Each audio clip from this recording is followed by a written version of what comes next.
one thing about me you may not know, and I am a Disney adult. And if you don't like that, bye-bye. It's just the truth of the matter. And today, we're going to do something super fun. And I found a little random Disney character generator. And it's Donald. We are going to roll it 3 times and pick our TBR based on the Disney characters. Whether it is something that reminds me of the story of the characters. I know most of the characters' personalities. I'm very well versed in the Disney world, okay? So we're going to use this to pick some characters and go from there. If I get a character that I absolutely know nothing about, then we're just going to go based on colors. But I'm going to try to do it more based on the character than anything else. So I said to generate us 1 character so that we can do this kind of like a one at a time situation. And generate.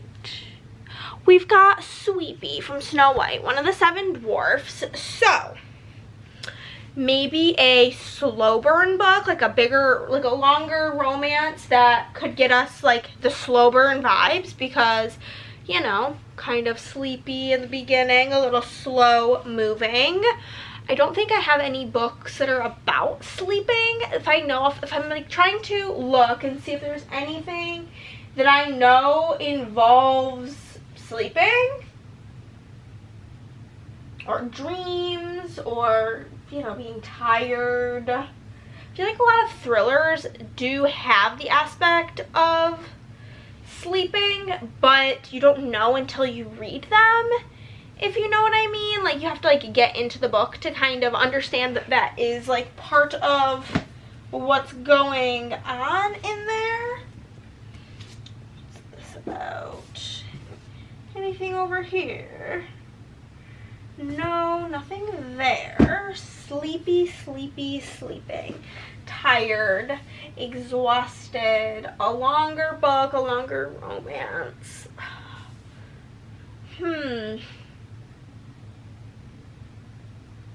Or just like a longer book in general, because you get kind of tired reading them.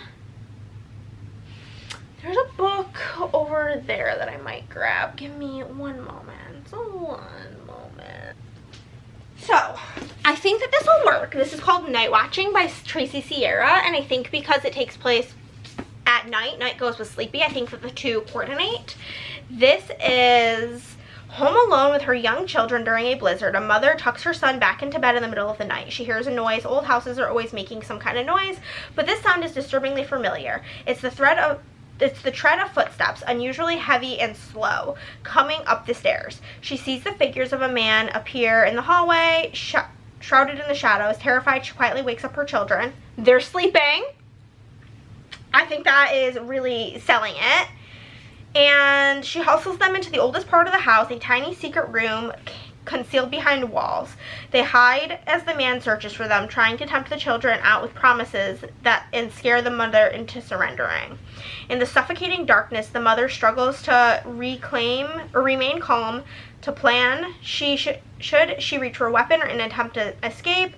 But when she catches another glimpse of him, that face, that voice, at once she knows the situation is even more dire than she feared. But I think this works perfect for Sleepy.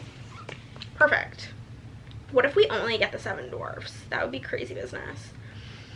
Okay, we will focus and generate. Hello? We got Snow White. It says Dopey, but that's for sure Snow White. So we will go with her. She talks to animals. She's kind of like lives in a cottage, and I don't really like her very much. Hold on, I need water. She's kind of motherly. She takes care of the dwarves, so maybe like a single mother or a single parent romance could work. Because she's caring for these dwarves, I think that could possibly do it. You know what I mean? She's caring for somebody.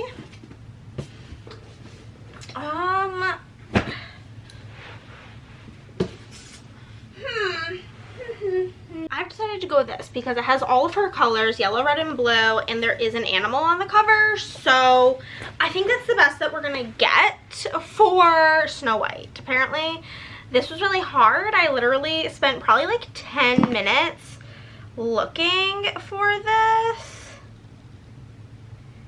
which is honestly really irritating, truly. Truly, but this is what we're gonna go with. Everyone in this room will someday be dead. Gilda cannot stop thinking about death. Desperate for relief from her anxious mind, she responds to a flyer for free therapy at a local Catholic church, but Father Jeff assumes she's there for a job interview.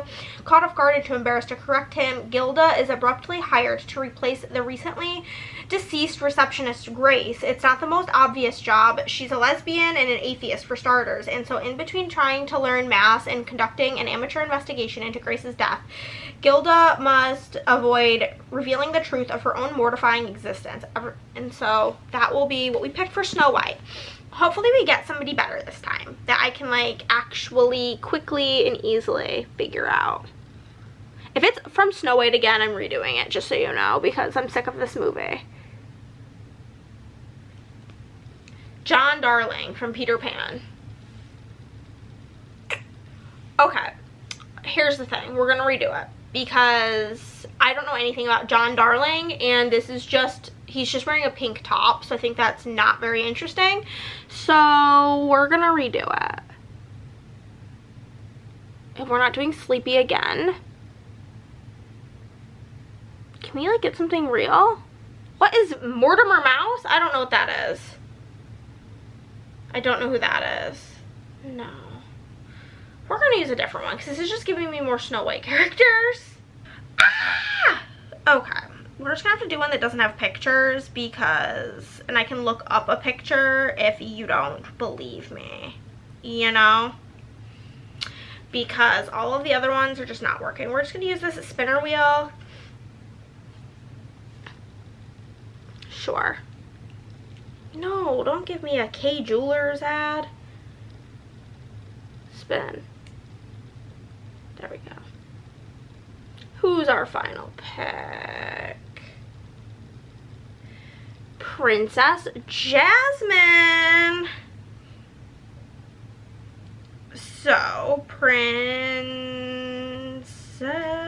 Jasmine. I actually don't know much about this movie. She's the daughter of the Sultan and longs for freedom from her sheltered life. So she wants to marry for love. And, okay, so she's kind of like an outspoken, wants to do what's best for her and doesn't want to be told what to do type of a gal. Which, like, I can respect. I have lots of respect for that kind of gal. See, I have a couple of romances on my current TBR. This one kind of is Jasmine's colors.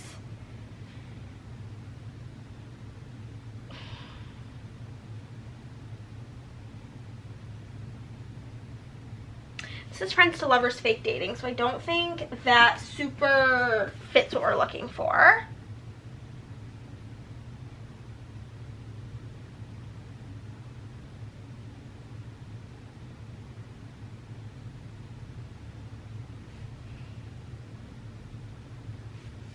Oh, I think this would work really good. This is People Watching by Hannah Bonham-Young. So, this is about Prudence, and she has found solace in her introverted life in Baysville, a charming tourist town in northern Ontario. Despite once having dreams of a life beyond the borders, she now finds contentment in her routines, working at her father's gas station, writing poetry, and caring for her mother, who is diagnosed with early onset Alzheimer's disease. But as her mother's condition worsens and her father's concerns about her own future intensify, Prue feels her world slipping out of control. So she wants to kind of do her own thing. Enter Milo something, an enigmatic wanderer whose beat up van covered in ill-advised bumper stickers rolls into town. It's literally like the boy that's like not what she should be going for, aka Aladdin. It's all too easy to go with him, and their unlikely friendship leads to a sexy agreement between them. I think that Milo is a man of many adventures, like, I can show you the world. I think this is perfect for Jasmine. Okay, so here are the 3 books we will be reading in today's video. Hello friends, I read half of People Watching yesterday and I wanted to come and give y'all an update. I'm dealing with some sinus issues, so my voice sounds very dumb. But this book, I have a feeling it's not going to be for me. Also, we have a Christmas tree now. But we did make it halfway through. The chapters are longer than I would want them to be, and I've never read this trope before, but I fear I hate it. I fear I hate it very deeply. So in this book, we have got our main female character, Prue, or Prudence. She goes by Prue, and our main male character named Milo. Milo has a sister and a brother, and he and his siblings have this like pact that they made where they can it used to when they were kids be like once a year, but now it's once you turn 18 you have one total. They call it, instead of a 911, a 119, where their siblings all have to come and help them with something. So their brother Nick called both Milo and Nadia to come. He is opening this brewery and needs their help. He has 5 kids, his wife is pregnant with her 6th kid, and they just need the help. So he reluctantly goes, and we feel, like I personally feel there's something like about his childhood that maybe we'll learn as to why his siblings needed this pact. I don't really know. But then we have Prue. She is an only child, but for her mom and her dad. And her mom is an art teacher, a painter, and her dad runs their family's like grocery store that's been in her mom's side of the family for years. He runs the store while the mom is a painter. Well, a couple of years ago, her mom started becoming forgetful and has been diagnosed with early onset Alzheimer's disease. And so Prue has kind of given up all of her hopes and aspirations. She's 24. She was going to go to college, decided against it. She was going to do this, decided against it. Decided against doing all of these things because she wants to stay and help take care of her mom. The dad has made a promise to the mom whenever she first got her diagnosis that he was not going to allow Prue to give up her life to take care of her. So the dad wants to put the mom in like an assisted living home where people can better help her because she's having more bad days than good days lately. She doesn't know who Prue is. She thinks Prue's her sister. She wakes up and thinks it's their wedding day. All sorts of things like that. And so it's becoming increasingly hard. Turns out Milo was one of the mom's students in the school she worked at, and so whenever he shows up, she recognizes him. And so this becomes like a thing where he's going to paint with her and try to help her and be there and try to provide some support because they can't get the mom into assisted living until like 3 months from now. And so Prue kind of sees this as 3 months to prove that she can get a life, make friends, do things for herself, as well as help care for her mom. And to do that, she needs to ask for help. And Milo is the perfect candidate for helping. Where my issues come in is our girl Prue, she just turned 25. It was her birthday in the book, and she is a virgin.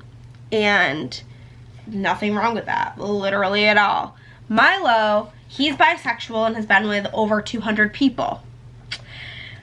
I think that the way he's being portrayed, I feel like harmful is a strong word, but I feel like it is a stereotype that bisexual people just sleep with anybody that walks by them, and that is the vibes that he is giving, and I feel like it's leading into that stereotype, which I think is not fair, in my personal opinion. But he is kind of like a playboy. He only does casual. He does not do relationships, blah, blah, blah, blah, blah. And she gets really drunk and is like, I'm a virgin. I want you to teach me things. And I was reading some reviews, and because I have this fear that where I'm at right now is they're going to talk about things, because she was drunk and he's like, I'm not like doing this while you're drunk. And so it's like the next day, and she's going over to his family's house for dinner because she was invited, whatever. And he's like, we need to talk about things. And I fear that the whole second half of this book is just gonna be them doing the do. And they've mentioned a lot of times about her being a virgin. A lot of times. And a lot of times about how promiscuous he is. And I feel like him being promiscuous is his only personality trait. Also, he is the biggest ick of a man to ever exist. Watch me come back and be like 4 stars. No, I think it's maybe a 3 maximum. But he's the biggest ick of a man because he just keeps hitting on her repeatedly and being like, I know you like me, even though she's like, leave me alone. I don't know, he's very pushy and it gave me the ick. But that's where we're at so far. It's like fine leaning on bad is where I'm at with it. Okay, you guys, we are halfway through still, people watching. I did not get a chance to read any more of it yesterday. I had a very busy day, but I am going to be starting the audio for Everyone in This Room Will Someday Be Dead today. This book's only 240 pages, so I can't imagine this is going to take me very long. It looks like it's split up into parts, and all I know about this is there's this girl named Gilda, and she is an atheist, and she accidentally stumbles upon a job as a secretary at a Catholic church. So let us go get started, and I will check in with you guys whenever I'm about halfway through.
Okay guys, I've gotten like 30% of the way through this book and I'm DNFing it. I hate coming on here and saying that, I hate doing that, especially when it's a short book and I could just power through it, but I just so deeply don't care. Emily Austen has a very unique writing style. I feel like it's very chaotic, and like the best way to describe it would be like scatterbrained. And so we're jumping all over these things. We have Gilda, our main character. She is a lesbian, she's dating. She just lost her job at the library or at a bookstore because she is dealing with like some issues where she's constantly feeling exhausted and blah blah blah, and she's having a hard time like holding jobs, whatever. So she accidentally like runs into this nun, and a nun gives her this paper. She forgets about that interaction, and then at home she like sees the paper about like, oh, do you need help? Come to this like free therapy thing. So she goes, but it's at the Catholic church, and as she's getting ready to leave, she turns and she runs into the priest, and he's like, oh, are you here for the job listing? And she's like, yeah. He's like, oh, are you Catholic? And she's like, yeah, even though she's a lesbian atheist in her words. And gets this job working at the church. And I just don't care. I just so deeply don't care. So I fear I have to DNF it. I do. I really hate to say it, but it's a DNF. Sorry about it. So sorry to break it to you. I'm bound and determined to finish a book today. Okay, I just literally went to go read a book for a different video and DNF that one too. Bad times. But I think a fast-paced thriller might be what we need. So I will check in when I'm halfway through Nightwatching.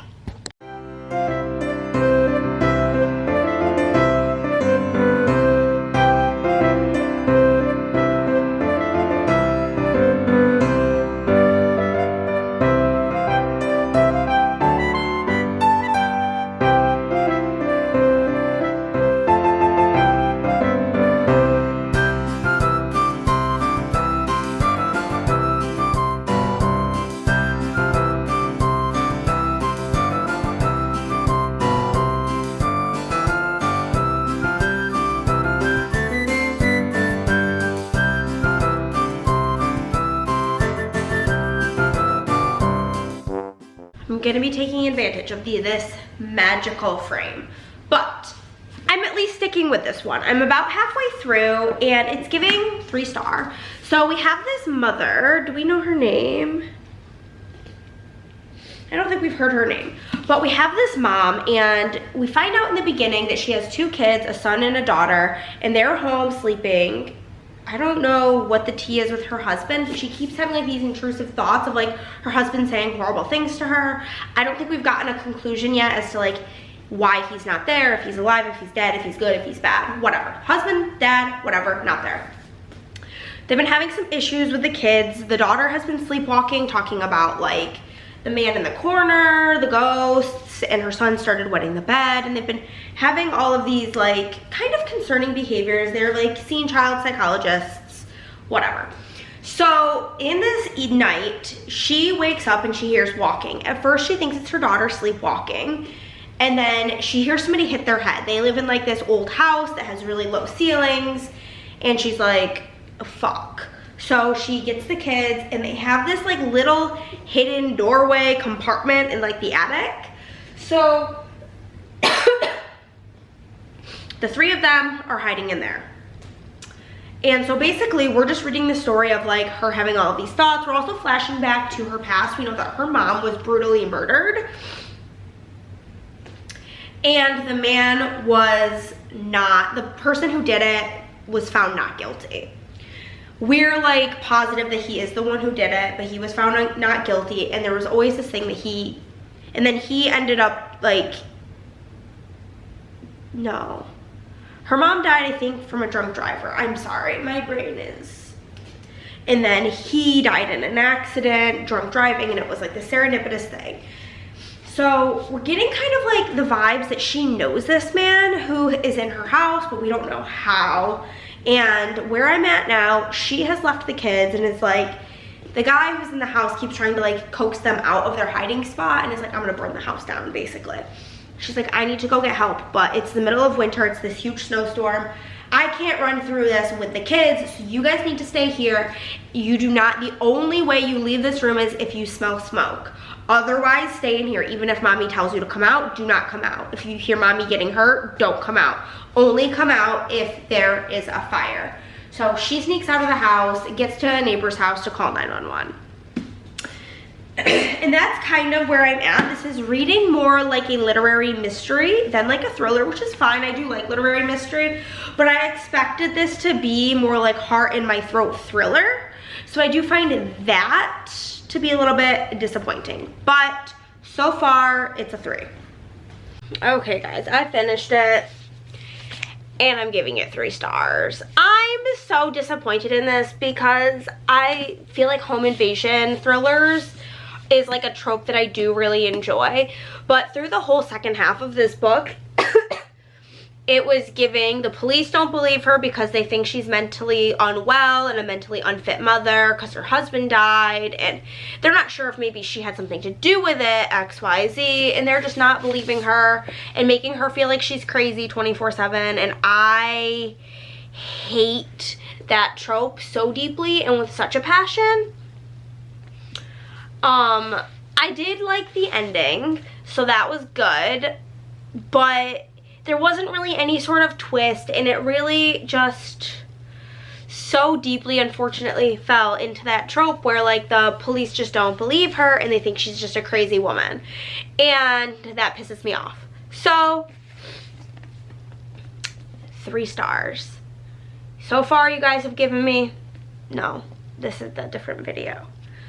So far in the Disney Picks by TBR, we have a DNF and we have a 3-star, and then hopefully People Watching ends on a bang and I can give it 4-star, but as of right now that's feeling like a 2-star, so this is not going well. This is not going well at all, friends.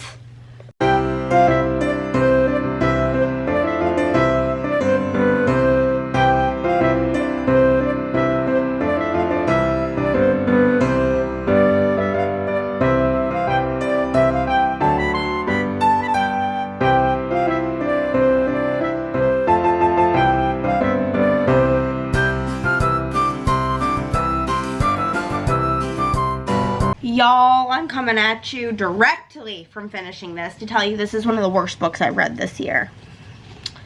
And I've read almost 300 books, and I think this is probably top 5 if not top 10. Or top 10 if not top 5. Worst books I've read this year. I've only given one book a 1 star, so that's obviously the worst. I gave this 2 stars because there was some parts of Prue's story with her family that I did enjoy.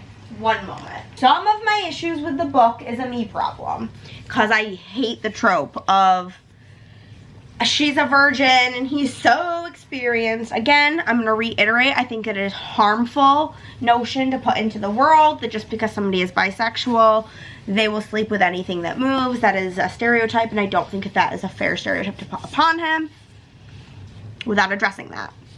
Anywho, there was this storyline with her dad that involved a lot of deceit and lying, and it actually made me so fucking angry the whole time. Everything about this book made me so mad. The whole second half was just them fucking every 5 seconds or doing something intimate every 5 seconds so he could teach her. And like, I read this review that was like, she's like 25 years old and somehow doesn't even know anatomy. Like, oh my god, your penis is so scary. It's so, like, I was not this, like, maybe some people are that afraid and that, like, scared.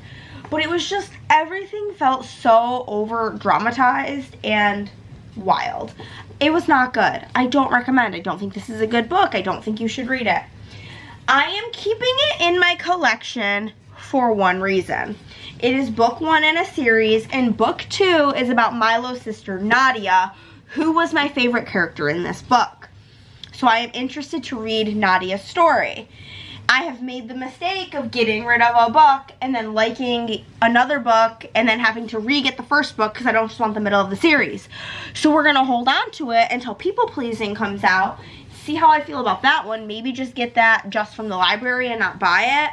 I bought this because I've had really good luck with Hannah Bonham-Young thus far, but this was horrible, abysmal, really bad. Don't read it. It only has a 3.5 on Goodreads for a reason. The only positive I have to say about it is the cover is beautiful. More effort went into the cover than the writing of this book. And that's just my truth. So this video is a flop. It's a fail. Everything sucked. We had a DNF. We had 2 stars. And I'm sorry for being a negative Nancy, but that is just the reality. Sometimes books are not hitting. October last month was at the time of filming this, the like average rating wise was one of my best reading months of the year, and I swear to God, this year or this month of November has probably been my lowest average ever. I keep DNFing 2 stars up the wazoo, and I'm over it. So I hope you guys have a great day, and I will see you next time. Bye.